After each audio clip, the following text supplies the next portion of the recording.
बाबा जी की प्यारी साध संगत जी, आप सभी को प्यार भरी राधा स्वामी जी। साध संगत जी, सुबह ब्रह्म मुहूर्त में उठकर बैठे बैठे सतगुरु से केवल 5 मिनट यह अरदास जरूर करें।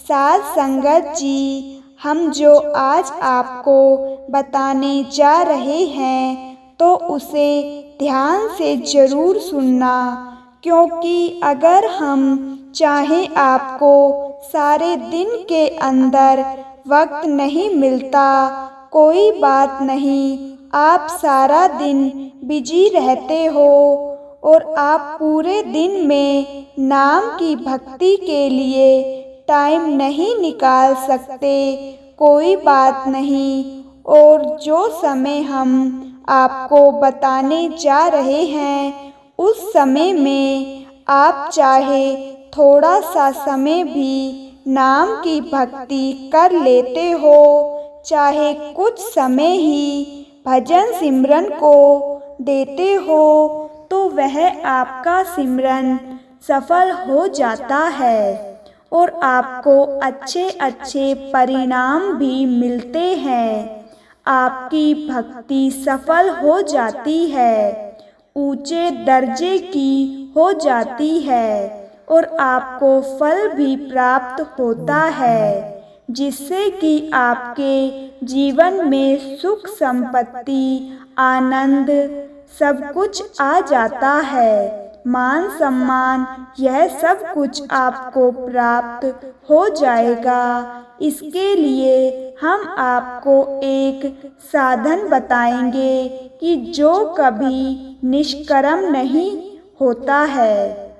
इसलिए साध संगत जी, आपने ब्रह्म मुहूर्त के समय के बारे में तो सुना ही होगा, आपको पता ही होगा। ब्रह्म मुहूर्त अमृत वेला, रात्रि का तीसरा पहर। ब्रह्म मुहूर्त यानी ब्रह्मा का मुहूर्त, ब्रह्म मुहूर्त का समय। और यह वह समय होता है जिस समय ब्रह्मांड की समस्त शक्तियाँ जागृत अवस्था में होती है। ब्रह्मांड से एक विशेष ऊर्जा, यूनिवर्स से एक विशेष एनर्जी पृथ्वी की ओर आती है और उस समय में अगर कोई जागरण भी करते हैं तो उनको भी बहुत लाभ मिलता है। और अगर आप उस समय में उठ जाते हो, अपनी नींद को त्याग देते हो और उठकर बैठ जाते हो, तो विशेष समस्या का समाधान भी हो जाता है, क्योंकि उस समय में यानी सुबह सुबह ब्रह्म मुहूर्त में सभी ऋषि मुनि, महात्मा, देवी देवता उस परमात्मा का ध्यान करते हैं और उस समय सभी परमात्मा की साधना में लीन होते हैं और उनके शरीर से एनर्जी निवर्तित होती रहती है और वह एनर्जी संपूर्ण संसार में भ्रमण करती रहती है। और फिर जो भी व्यक्ति उस समय में उठ जाता है सुबह ब्रह्म मुहूर्त में और परमात्मा की भक्ति करता है, नाम का सिमरन भजन करता है, तो वह सफल जरूर होता है, क्योंकि इस समय में किया गया ध्यान, नाम भक्ति कम समय में ही जाग जाती है। तो इस समय में ही की गई भक्ति से हमें बहुत ज़्यादा सफलता प्राप्त होती है, हमारी मनोकामनाएं पूरी होती है। क्योंकि सबसे बड़ी बात तो यह है कि इस समय में समस्त संसार गफलत की नींद में सोया होता है और जो साधक इस समय में उठ जाता है और नाम की भजन बंदगी करता है, तो वह बहुत ही भाग्यशाली होता है। इसलिए उस समय का ब्रह्म मुहूर्त का विशेष समय शास्त्रों में बताया गया है।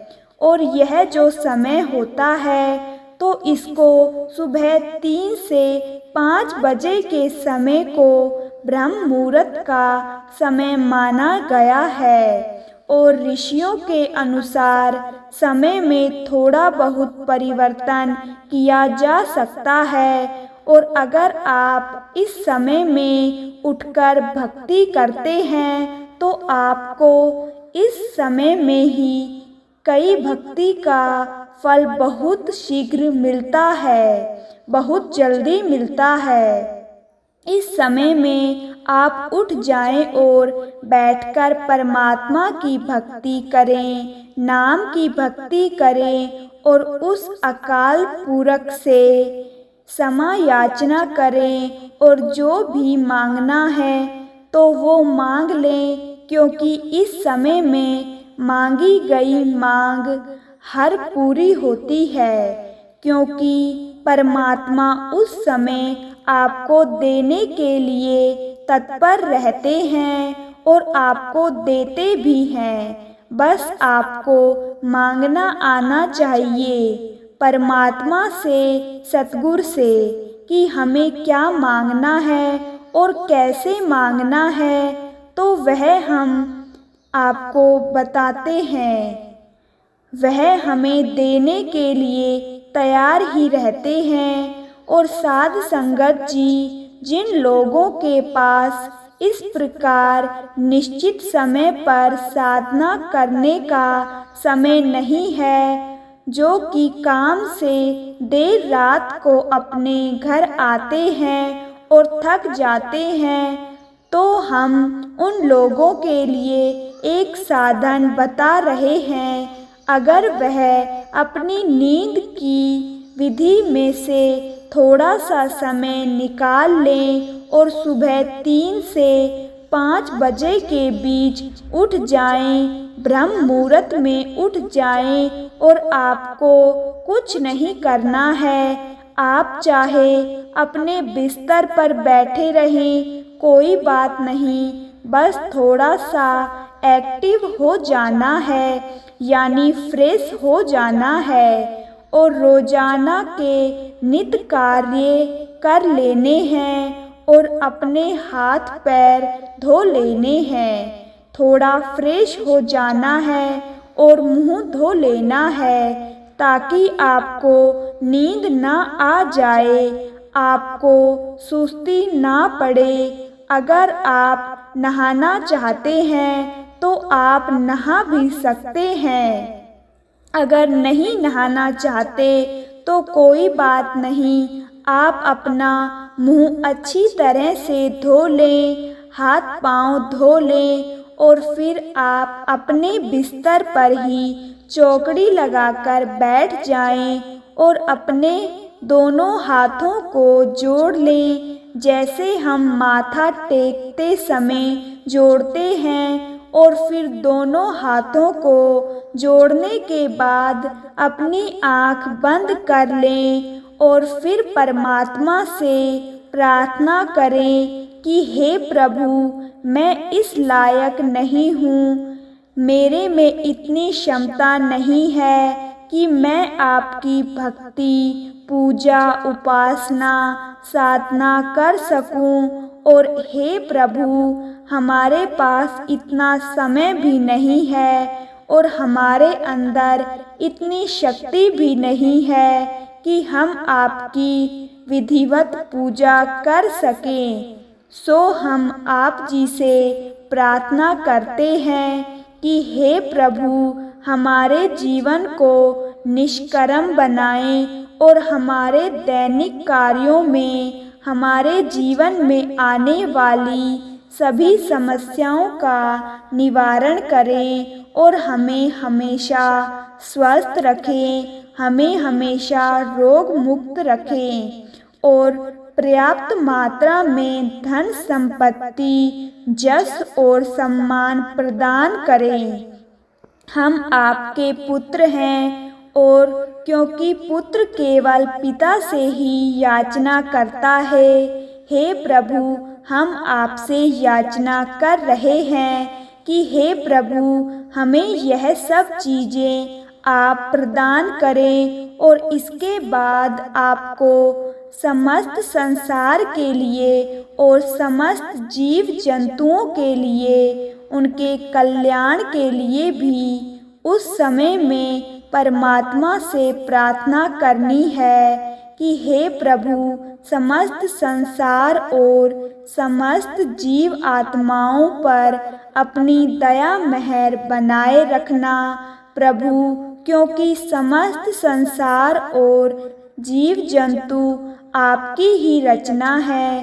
प्रभु, तुम ही ने इन्हें पैदा किया है। सभी पर अपनी दया दिखाना प्रभु, सभी संसार जीवों को रोग मुक्त रखना और सभी को हर दिन भरपेट भोजन देना प्रभु, और अपनी भक्ति आराधना करने की शक्ति भी देना, हमें बल देना, बख्शना प्रभु कि हम हर रोज भक्ति कर सकें, क्योंकि हम कुछ नहीं कर सकते प्रभु, करने वाला आप ही हैं।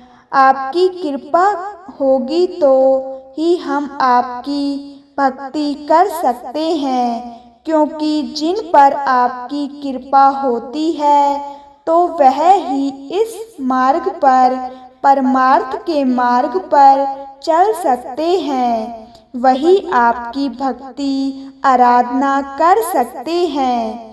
तो हे प्रभु, सभी पर अपनी दया मेहर बनाकर रखना, सभी को बल बख्शना कि आपकी भक्ति कर सके, आपकी पूजा आराधना कर सके, क्योंकि यह इंसान तो भूलनहार है, गलतियां करता है। तो मेरे परम पिता परमेश्वर, हम सभी की गलतियों को क्षमा करना, क्योंकि प्रभु आप जी हमारे पिता हैं। क्योंकि अगर बेटे से कोई गलती हो जाए तो पिता क्षमा कर देता है।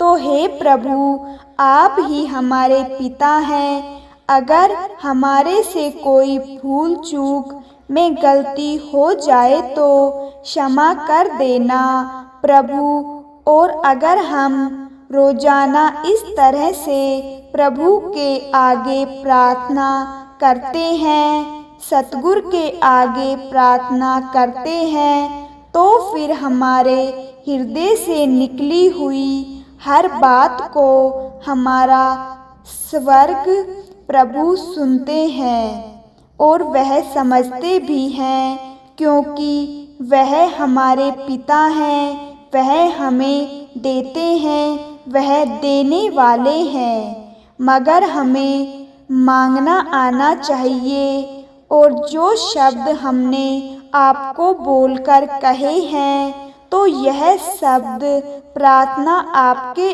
अंदर हृदय से निकलनी चाहिए, क्योंकि प्रार्थना में इतनी बड़ी शक्ति है कि महात्मा गांधी जी ने प्रार्थना को सबसे ऊंचा माना है, क्योंकि अंदर हृदय से ही की गई प्रार्थना में वह कार्य हो सकता है जो कि किसी भी साधना से नहीं हो सकता है।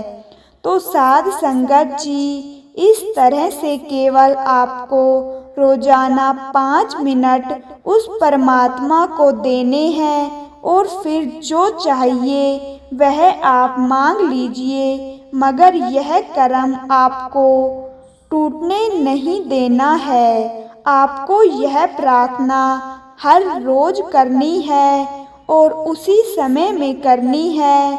सुबह उठकर ब्रह्म मुहूर्त में 3 से 5 बजे के बीच में हमें यह प्रार्थना रोजाना करनी है। 3 से 5 बजे के बीच में जो समय आपको उचित लगे, तो उस समय में आप यह प्रार्थना करें, मगर यह प्रक्रिया आप रोजाना करते रहें और आप भक्ति कर रहे हो तो आप मानकर चलिए कि यही मेरी पूजा है, भक्ति है, क्योंकि इसमें किसी प्रकार की कोई नुकसान नहीं है। आपको केवल लाभ ही लाभ होगा। और अगर आप श्रद्धा विश्वास से पूरे दिल के साथ, साफ मन के साथ यह प्रार्थना रोजाना उचित समय पर करते हो तो फिर यह आपकी प्रार्थना फिजूल नहीं होगी। हम आपको केवल 40 दिन का समय बता रहे हैं। आप केवल यह प्रार्थना 40 दिन करके देख लें, 100% आपकी मनोकामना पूरी होगी। किसी भी एक चीज को आप मांग लो और फिर लगातार बिना नागा केवल 40 दिन करके देख लो और फिर देखना कि आपके जीवन में कितना बड़ा परिवर्तन होता है। और फिर देखना कि आप इस प्रार्थना को अपने जीवन का मुख्य हिस्सा ही बना लें, क्योंकि इतनी शक्ति है इस प्रार्थना में। और यह शब्द हमने आपको अपने मन से कहे हैं, तो आप यह शब्द, यह प्रार्थना अपने मन से करके देखें और फिर उन्हीं शब्दों को दोहराते रहें और प्रतिदिन उन्हीं शब्दों को दोहराते रहें। शब्दों में परिवर्तन ना लाएं, केवल वही शब्द आप रोजाना दोहराते रहें। और अगर आपने इस प्रार्थना को श्रद्धा और पूरे विश्वास के साथ किया तो आप यकीन मानना कि आपके जीवन में बदलाव आ जाएगा और परमात्मा की कृपा आप पर बनी रहेगी। परमात्मा का, सतगुरु का हाथ आपके सिर पर हमेशा रहेगा। और फिर जिस पर उस परमात्मा का हाथ है तो फिर उसको घबराने की क्या ज़रूरत है, तो फिर उसको किस बात की चिंता है। इसलिए साध संगत जी, आपको यह प्रार्थना रोजाना सुबह 3 से 5 बजे के बीच उठकर करनी है। अपने बिस्तर पर बैठे बैठे ही इस प्रार्थना को बार बार दोहराना है। राधा स्वामी जी।